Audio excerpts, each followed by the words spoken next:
Aku diberitahu terlalu dikuasai oleh kasih sayangku, tapi aku tidak sadar.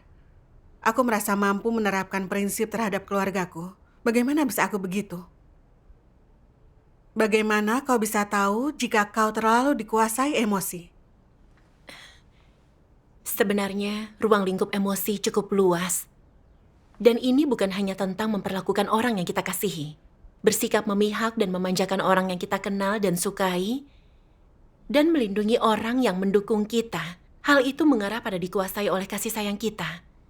Berfokus pada ikatan pribadi, kesetiaan terhadap siapapun tanpa prinsip, merupakan tindakan berdasarkan kasih sayang. Telah kulakukan kesalahan semacam ini. Oh, apa pengalamanmu dengan hal ini? Pada Juni 2015, aku pergi ke gereja untuk melayani sebagai diakan penginjilan. Seorang bernama Licie berada di tim penyiraman, dan kami harus sering bekerja sama.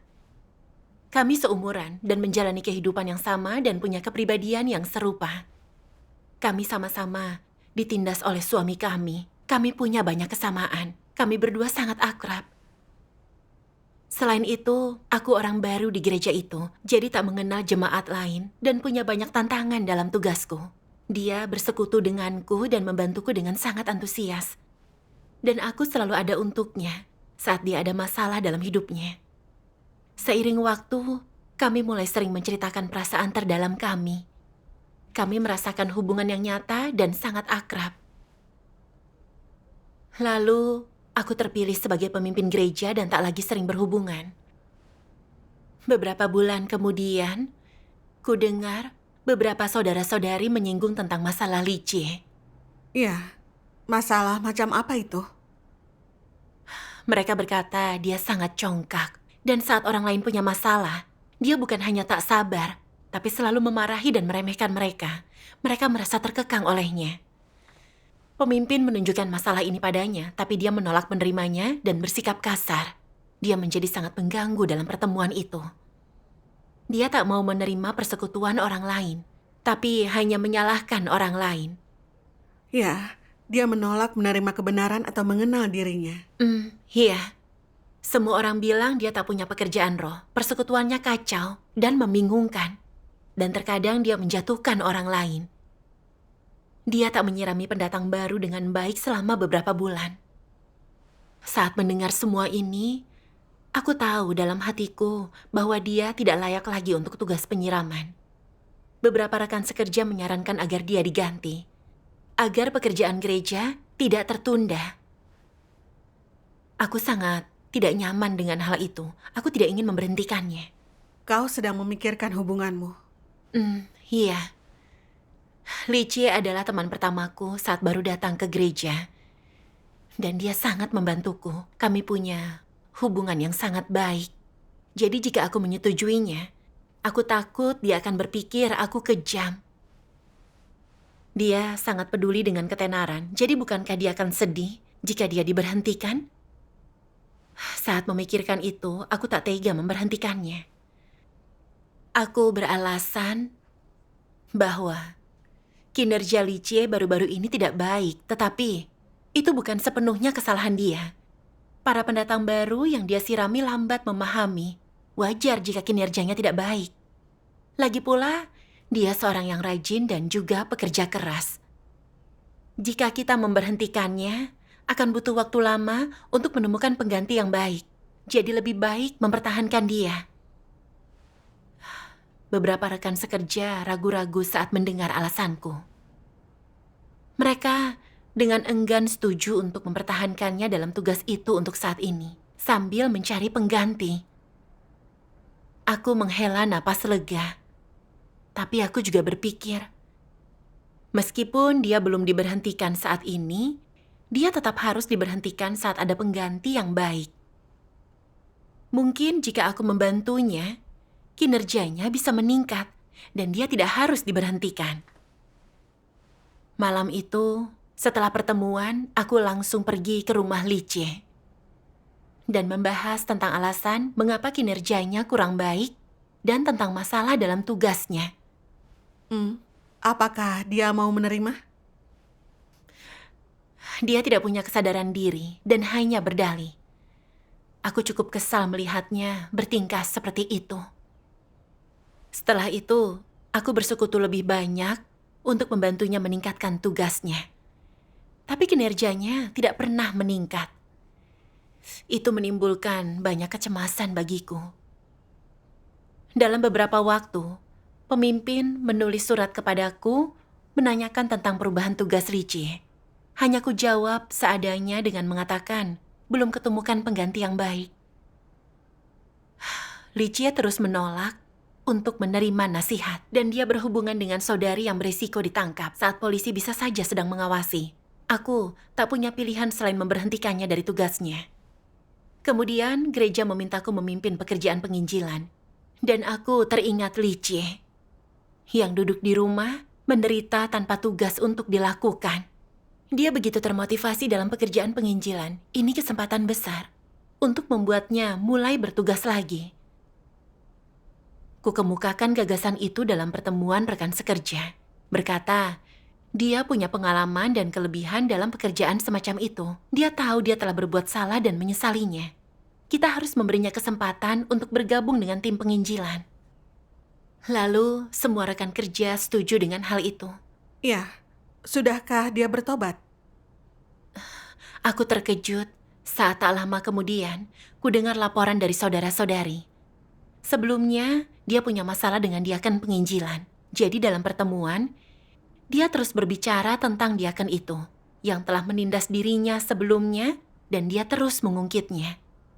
Banyak saudara-saudari menjadi berprasangka terhadap diaken itu dan mengucilkannya. Licie selalu mengkonfrontasi diaken tersebut dalam rapat kerja. Dan beberapa saudari berpihak pada Licie. Diaken penginjilan itu tak bisa selesaikan pekerjaannya, dan itu menghambat pekerjaan gereja. Aku terkejut ketika mendengar hal itu. Aku tahu, diaken itu telah secara resmi meminta maaf kepada Licie, dan telah kuberitahu hal itu padanya. Kuberitahu untuk jangan suka mengungkit masa lalu, tapi memetik pelajaran. Namun, tak kusangka dia terus mengingat masa lalu dan menolak melupakannya. Perilakunya sudah sangat mengganggu di dalam gereja. Dan jika terus berlanjut, dia harus meninggalkan tim penginjilan. Benar sekali. Aku makin mengkhawatirkan dirinya. Aku bersekutu dengannya beberapa kali. Di depanku, dia mengucapkan hal-hal yang baik. Tapi dalam pertemuan, perilakunya tetap sama. Diakon lainnya telah bersekutu dengannya dan membantunya. Tapi dia tak punya kesadaran diri dan tak mau berubah. Itu adalah perilaku yang konsisten dan dia tidak mampu menerima kebenaran. Benar. Tak lama kemudian pemimpin mengetahui tentang semua ini. Licie mengganggu di gereja, tak mau bertobat setelah banyak persekutuan dan memiliki dampak yang mengerikan. Berdasarkan prinsip, dia harus diberhentikan. Lalu dikeluarkan dari gereja jika dia tetap tak bertobat. Aku terkejut ketika mendengar hal ini. Aku berpikir tentang bagaimana dia telah menyerahkan segalanya dan sangat menderita. Bukankah akan sangat memalukan jika dia dikeluarkan? Dia telah banyak membantuku saat aku melayani sebagai diaken penginjilan. Dan aku adalah orang yang paling dekat dengannya di gereja itu. Sepertinya terasa sangat kejam jika aku tidak membelanya. Bagaimana aku bisa bertemu dengannya lagi jika dia sungguh dikeluarkan? Aku yakin dia pasti membenciku dan merasa sangat terluka. Ketika aku memikirkannya seperti itu, ku beritahu rekan sekerja bahwa Licie memang punya beberapa masalah. Tapi dia telah melayani di gereja dan melakukan pekerjaan penginjilan dengan baik. Jadi mungkin tindakan itu terlalu keras. Kusarankan untuk memberinya kesempatan lagi dan lebih membantunya. Dan mungkin dia akan berubah. Seorang rekan sekerja menjawab dengan sangat tegas. Berkata, "Saudari Sin, kau tidak mengikuti prinsip kebenaran, tapi terjebak dalam emosi." Dulu Licie melakukan pekerjaan penginjilan dengan baik dan pekerja keras. Namun dia tidak mau menerima kebenaran. Dia membenci kebenaran. Dia sangat mengganggu pekerjaan rumah Tuhan. Kita tak boleh memanjakannya karena kasih sayang kita, renungkanlah hal ini. Saat dia mengatakan ini, aku sadar bahwa aku sungguh tidak mengikuti prinsip terhadap Licie. Tetapi aku tetap merasa tak tega dan ingin pemimpin memberinya kesempatan lagi.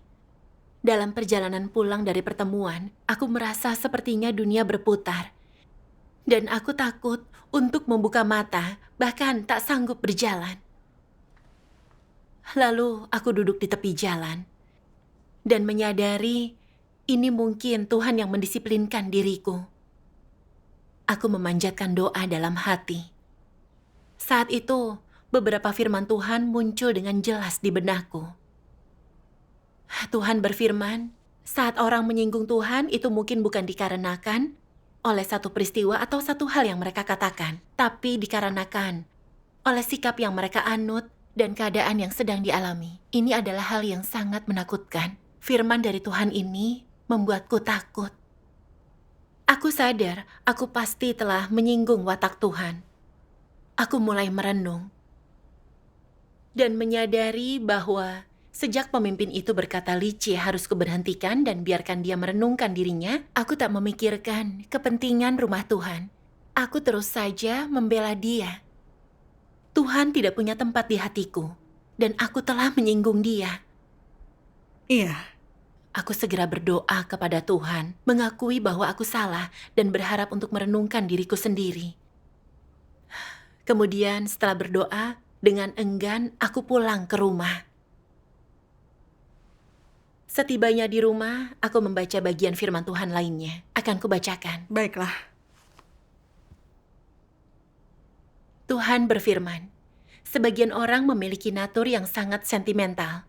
Dalam semua yang mereka katakan, cara memperlakukan orang lain, mereka hidup menurut emosi. Mereka merasakan kasih sayang untuk orang ini dan orang itu. Dan mereka selalu merasa berkewajiban untuk membalas budi. Mereka hidup dalam emosi. Dapat dikatakan bahwa emosi adalah kelemahan fatal orang ini. Semua yang dilakukannya dikuasai emosi. Mereka tak mampu bertindak berdasarkan prinsip dan seringkali memberontak Tuhan. Emosi adalah kelemahan terbesar mereka, kelemahan fatal mereka, dan sepenuhnya mampu membawa mereka pada kehancuran. Orang yang terlalu emosional tidak mampu menerapkan kebenaran atau menaati Tuhan.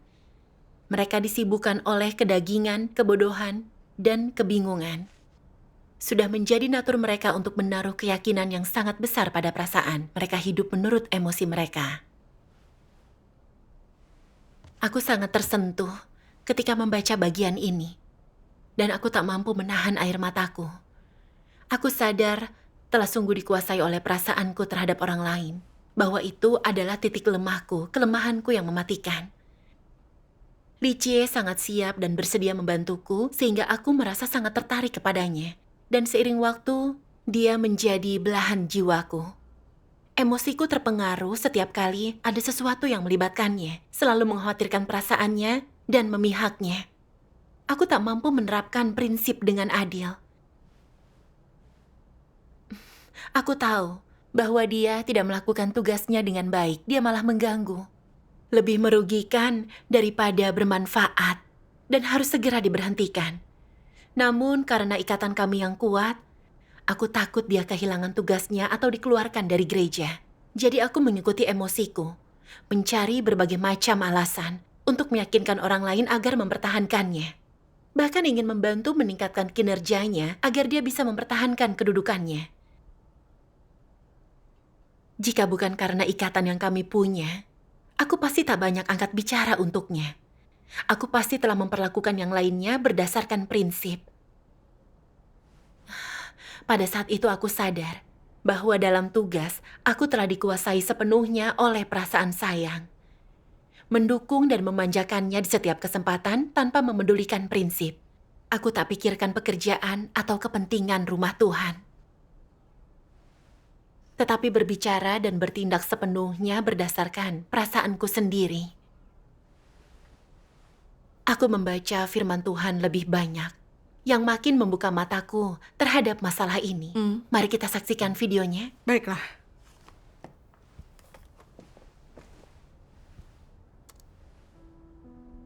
Tuhan Yang Maha Kuasa berfirman, masalah-masalah apa yang berkaitan dengan emosi?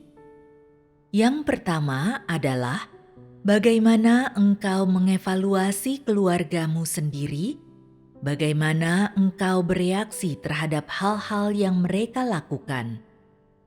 Hal-hal yang mereka lakukan itu termasuk ketika mereka mengganggu dan mengacaukan pekerjaan gereja, ketika mereka mengkritik orang-orang di belakang mereka, ketika mereka melakukan hal-hal yang dilakukan orang-orang tidak percaya, dan sebagainya. Mampukah engkau bersikap netral terhadap keluargamu? Seandainya engkau diminta untuk mengevaluasi mereka secara tertulis, akankah engkau melakukannya secara adil dan objektif, mengesampingkan emosimu sendiri? Dan apakah engkau bersikap sentimental terhadap orang-orang yang dengannya engkau memiliki hubungan dekat atau yang sebelumnya telah membantumu? Akankah engkau bersikap cermat, netral, dan objektif mengenai tindakan dan perilaku mereka? Akankah engkau segera melaporkan atau menyingkapkan mereka ketika engkau mendapati mereka ikut campur dan mengganggu? Selain itu, apakah engkau bersikap sentimental terhadap orang-orang yang dekat denganmu atau yang memiliki kepentingan yang sama denganmu? Akankah evaluasi, definisi, dan tanggapanmu terhadap tindakan dan perilaku mereka netral dan objektif? Dan bagaimana engkau akan bereaksi seandainya prinsip menetapkan bahwa gereja mengambil tindakan terhadap seseorang yang terhubung denganmu atau yang dengannya engkau memiliki hubungan emosi dan tindakan ini bertentangan dengan gagasanmu sendiri? Akankah engkau taat? Akankah engkau secara diam-diam terus berhubungan dengan mereka? Akankah engkau terus terbujuk oleh mereka? Akankah engkau bahkan diminta oleh mereka untuk membuat alasan bagi mereka untuk membenarkan dan membela mereka? Akankah engkau menanggung kesalahan mereka dan datang untuk membantu mereka yang telah bersikap baik kepadamu tanpa memedulikan kebenaran prinsip dan tanpa mengindahkan kepentingan rumah Tuhan? Semua ini melibatkan berbagai masalah yang berkaitan dengan emosi, bukan? Beberapa orang berkata, bukankah emosi hanya melibatkan kerabat dan anggota keluarga? Bukankah emosi hanya mencakup orang tua, saudara laki-laki dan perempuan, dan anggota keluarga lainnya? Tidak, emosi mencakup berbagai orang. Jangankan anggota keluarga, ada beberapa orang yang bahkan tidak mampu bersikap netral terhadap teman baik dan sahabat mereka. Segala sesuatu yang keluar dari mulut mereka berat sebelah. Sebagai contoh, ketika seseorang lalai dalam tugas mereka dan condong pada kejahatan, mereka menggambarkan dia sebagai orang yang suka bersenang-senang, tidak mengkhawatirkan masa depan, lambat berkembang. Dan apakah ada emosi dalam perkataan ini? Ya. Ada emosi dalam perkataan ini. Mereka tidak akan berbicara seperti itu jika orang lain lalai dalam tugas mereka. Mereka akan dengan sesuka hati melabeli dan mengutuk mereka tanpa dasar faktual. Inilah arti hidup dengan emosi mereka, bukan? Dan disebut apakah orang yang hidup menurut emosi mereka? Apakah orang-orang seperti itu netral? Apakah mereka jujur? Tidak. Orang yang hidup dengan kesukaan dan kepentingan daging adalah orang yang hidup menurut emosi mereka. Aku tidak akan memberi kesempatan kepada manusia untuk melepaskan emosi mereka, karena aku tidak memiliki emosi, dan aku telah semakin membenci emosi manusia sampai tingkat yang ekstrim. Ini karena emosi di antara manusia yang telah aku singkirkan, dan karena itulah aku menjadi orang lain di mata mereka. Ini karena emosi di antara manusia yang telah aku lupakan. Karena emosi manusia, ia menangkap peluang untuk memakai hati nuraninya. Karena emosi manusia, ia selalu menjadi lelah dengan hajaranku. Karena emosi manusia, ia menyebutku tidak adil dan tidak benar, dan aku tidak pernah mendengar perasaan manusia ketika melakukan segala sesuatu. Bukankah aku juga punya kerabat di bumi? Siapa yang seperti aku, bekerja siang dan malam tanpa memikirkan makanan atau tidur demi seluruh rencana pengelolaanku? Bagaimana bisa manusia dibandingkan dengan Tuhan? Bagaimana mungkin manusia menjadi sesuai dengan Tuhan? Amin. Membaca bagian firman Tuhan ini makin memperjelas tentang apa arti dikendalikan oleh kasih sayang.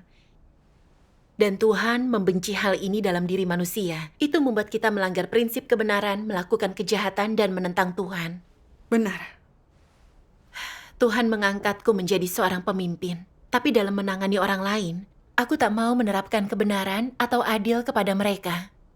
Aku melindungi Licie karena hubungan kami. Menolak untuk memberhentikannya atau mengeluarkannya saat diminta. Kugunakan pekerjaan rumah Tuhan untuk memberikan bantuan, mengorbankan kepentingan gereja. Ini membahayakan jalan masuk kehidupan saudara-saudari dan hanya mengganggu pekerjaan rumah Tuhan. Aku tak tahu berterima kasih, aku telah menjadi pengkhianat. Itu mempermalukan dan menentang Tuhan. Aku sangat menyesali tindakanku saat menyadari semua itu. Dan segera berdoa dan bertobat kepada Tuhan. Kemudian dalam pertemuan, aku membuka diri tentang bagaimana aku dikuasai emosi saat menangani seluruh keadaan itu. Ku berhentikan Licie dari tugasnya agar dia bisa merenung. Tanpa persekutuan ini, aku tak akan pernah melihat seberapa serius akibat dari hal ini. Biasanya aku memang membiarkan perasaanku mengendalikan banyak interaksiku dengan saudara-saudari. Aku harus merenungkan hal itu. Jadi, apa yang terjadi dengan Licie? Sekitar 6 bulan kemudian, dia bukan hanya tidak memperoleh pemahaman yang nyata tentang perilaku jahatnya, tapi bersikeras bahwa dia telah diperlakukan tidak adil. Dia mengatakan bahwa pemimpin itu memandang rendah dirinya dan menaruh dendam padanya. Pemimpin itu mempersekutukan kebenaran dan menganalisis perilakunya, tapi dia menolaknya dan selalu berdalih. Licie bahkan sengaja tidak mau bicara, membalikan badannya sebagai tanda protes. Dia mengeluh dan menyebarkan kenegatifan di antara orang lain. Berbicara tentang bagaimana dia menderita tanpa imbalan berkat, sedangkan orang lain menikmati berkat. Beberapa saudara-saudari yang berhubungan dengannya akhirnya memihak dirinya dan membelanya. Dia menolak kebenaran dan memiliki watak yang buruk, melakukan kejahatan dan mengganggu kapanpun. Benar sekali. Banyak yang bilang dia punya kemanusiaan yang buruk. Selama ini dia suka memilih-milih makanan di rumah tuan rumahnya dan mengeluh di belakang tuan rumahnya tentang makanan itu. Dia mengeluh tentang kemiskinannya kepada saudara-saudari, di mana ini mengelabui mereka agar mereka membantu Licie karena kasih, memberinya uang atau hal-hal lain. Dan dia merasa berhak menerima itu, seolah-olah mereka berutang semua bantuan itu kepadanya. Dia adalah parasit di rumah Tuhan. Semua ini membuatku teringat dengan satu bagian firman Tuhan dalam peringatan bagi orang yang tidak melakukan kebenaran.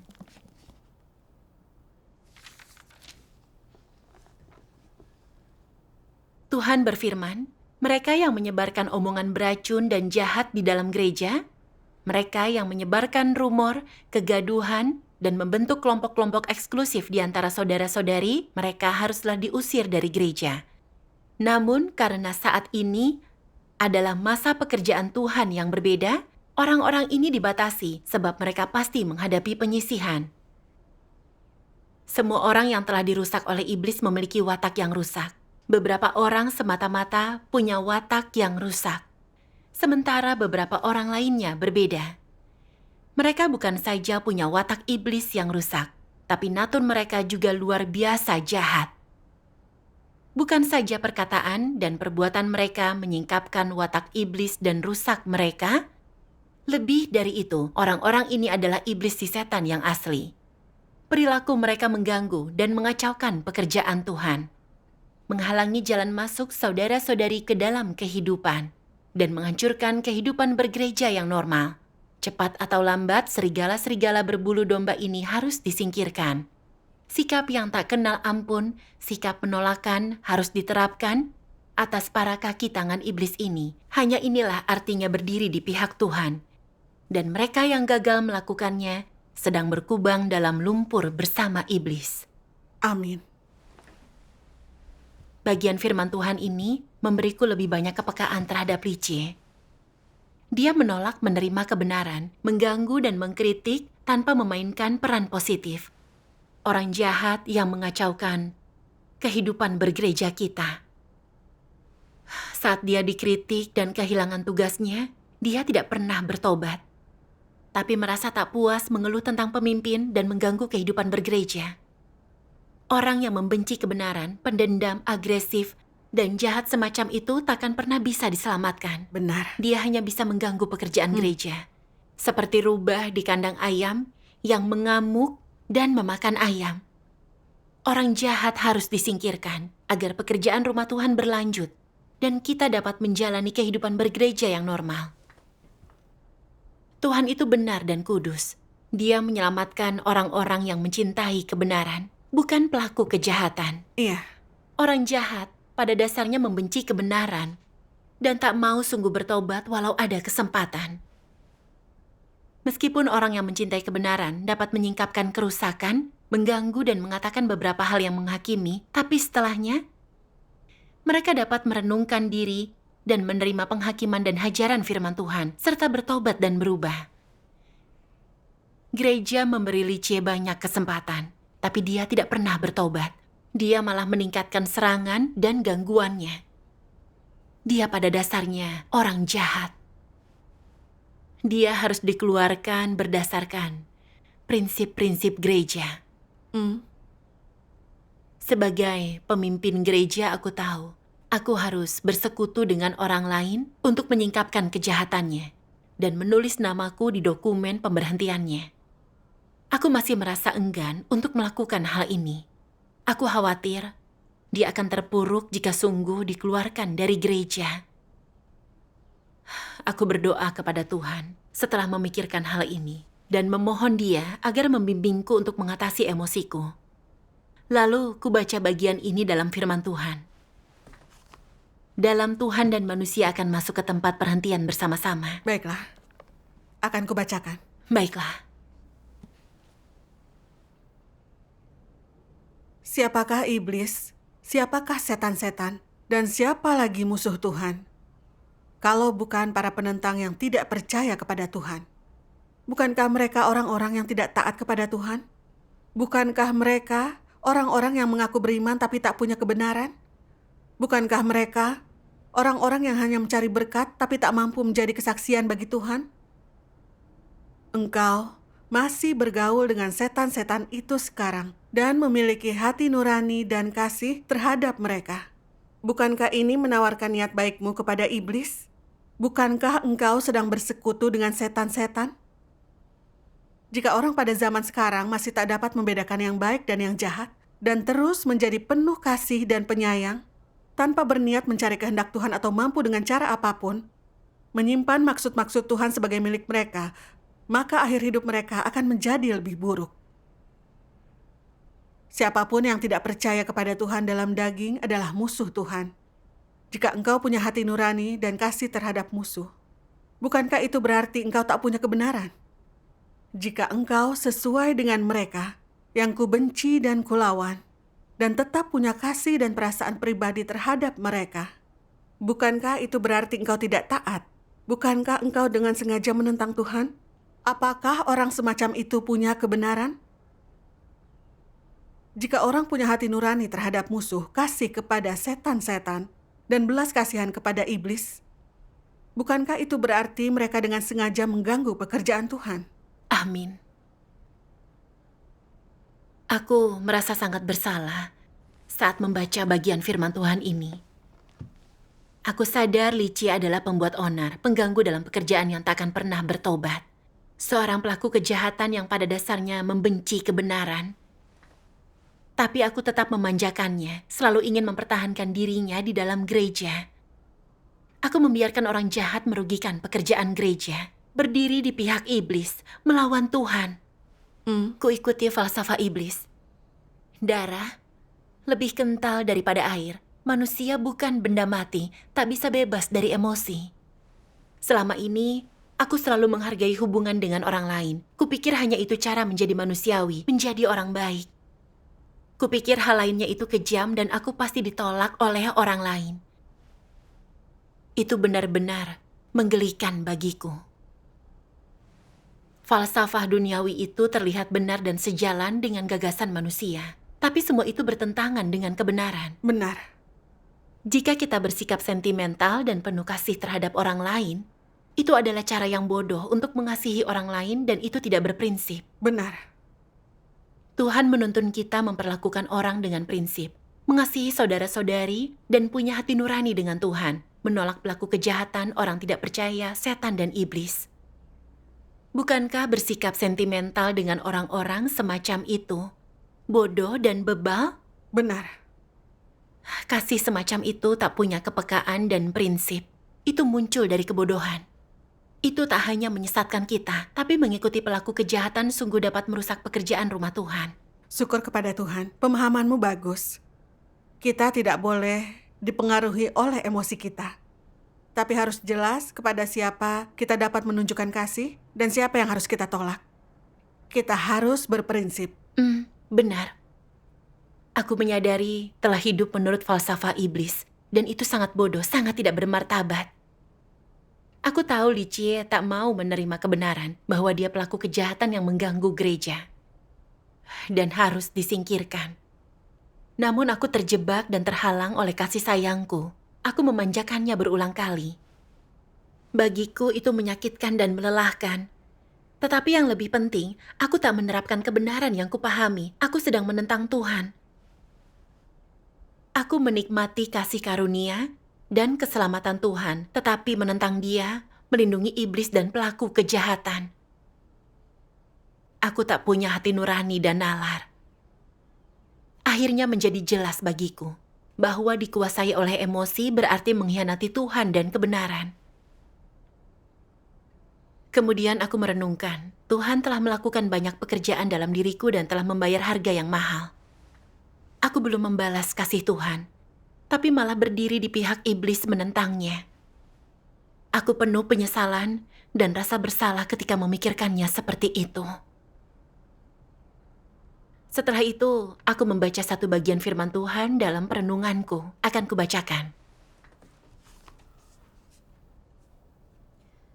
Tuhan berfirman, dengan prinsip apa firman Tuhan menuntut orang memperlakukan orang lain? Kasih yang Tuhan kasihi, benci yang Tuhan benci, inilah prinsip yang harus dipatuhi. Tuhan mengasihi orang yang mengejar kebenaran dan mampu mengikuti kehendak-Nya. Mereka juga adalah orang-orang yang harus kita kasihi. Orang yang tak mampu melakukan kehendak Tuhan, tapi membenci dan memberontak terhadap-Nya. Orang-orang ini dibenci oleh Tuhan, dan kita juga harus membenci mereka. Inilah yang Tuhan tuntut dari manusia. Selama zaman kasih karunia, Tuhan Yesus berkata, "Siapa ibuku dan siapa saudara-saudara laki-lakiku?" Siapapun yang melakukan kehendak Bapakku di surga adalah saudara, saudari, dan ibuku. Perkataan ini sudah ada sejak zaman kasih karunia dan sekarang firman Tuhan bahkan lebih relevan. Kasihi yang Tuhan kasihi dan benci yang Tuhan benci. Firman ini sangat lugas. Tetapi, orang sering tidak mampu memahami makna yang sesungguhnya. Amin. Itu membantu memperjelas prinsip ini untuk diterapkan. Kasihi yang Tuhan kasihi, benci yang Tuhan benci. Hanya orang yang punya iman sejati dan mengejar kebenaran yang adalah saudara-saudari sejati. Mereka pantas mendapatkan kasih kita. Yang menolak untuk menerima kebenaran, tapi selalu mengganggu di dalam gereja, yang membenci kebenaran dan membenci Tuhan, semuanya adalah orang tidak percaya, setan dan iblis. Mereka pantas mendapatkan penolakan kita. Hanya itu cara memperlakukan orang dengan prinsip dan sesuai dengan kehendak Tuhan. Kasihi yang Tuhan kasihi, benci yang Tuhan benci. Ini adalah prinsip luar biasa yang telah Tuhan berikan. Ada banyak orang percaya, baik yang sejati maupun palsu. Ada yang mencintai kebenaran dan ada yang membencinya. Karena itu kita harus menilai mereka berdasarkan prinsip kebenaran. Iya. Setelah itu dalam pertemuan, aku menyampaikan persekutuan tentang apa arti orang jahat dan cara membedakannya. Dan aku menyingkapkan perilaku jahat licik. Aku juga mempersekutukan prinsip untuk mengeluarkan seseorang dari gereja. Dan saat mereka telah memahami kebenaran, mereka mulai menyingkapkan kejahatan licik. Dia akhirnya dikeluarkan dari gereja. Syukur kepada Tuhan. Setelah mengalami peristiwa ini, hatiku penuh rasa syukur kepada Tuhan. Jika bukan karena apa yang Tuhan singkapkan dan penghakiman firman-Nya, aku akan terus hidup menurut falsafah iblis itu. Hanya berbelas kasih terus terhadap orang lain. Tak mampu membedakan yang baik dari yang jahat, juga sebaliknya. Tanpa sadar berdiri di pihak iblis menentang Tuhan. Firman Tuhan menunjukkan bahaya dan akibat dari dikuasai oleh kasih sayang. Sehingga dapat memperlakukan orang sesuai dengan prinsip kebenaran. Aku sangat bersyukur atas kasih dan keselamatan Tuhan. Syukur kepada Tuhan. Syukur kepada Tuhan.